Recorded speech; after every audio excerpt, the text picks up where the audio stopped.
Good morning, this is Jeff Weinstein of Weinstein Law. We call this the morning news report, but I want to go ahead and make sure that I make my wife happy by advising you with this disclaimer that this is not professional photography. I apologize if it seems raw to you.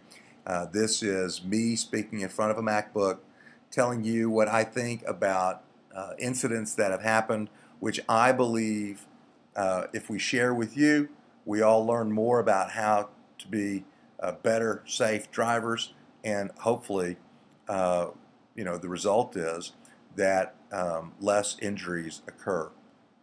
The golden rule, as we say, is that no one has the right to needlessly endanger anyone else in the public.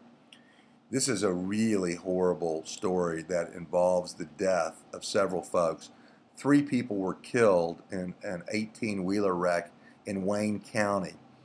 The accident happened on Highway 2 about 4 miles east of Cordon. I think that's right, Corydon.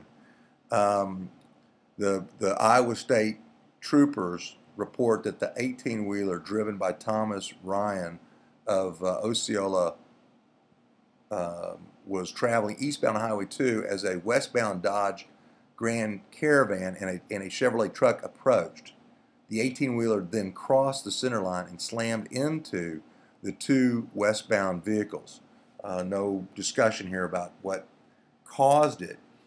Subsequently, the 18-wheeler caught fire, which eventually resulted in the Chevrolet truck catching fire, and all 3 victims of the 18-wheeler accident were killed.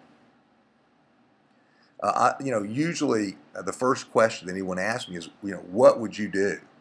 And what I would do immediately upon being contacted by someone in this crash is I would send an investigations team out to the scene to try to recreate what happened, because I know the police have done that, but I also think it is prudent to go ahead and send out very skilled accident reconstructionists to help try to put the pieces back together again.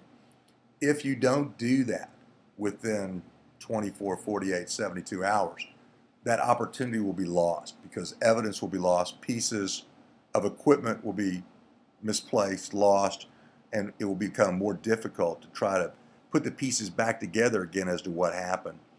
I would also want to interview anyone in the area who may have seen anything so that the best efforts are made to try to recreate what occurred. Our thoughts and prayers certainly go out with the families that have lost here, and really sad. Now, why is it important to figure out what happened? Well, I believe it's important to figure out what happened so that we can share that with one another and hopefully learn how to do a better job of driving and hopefully make sure it doesn't happen again.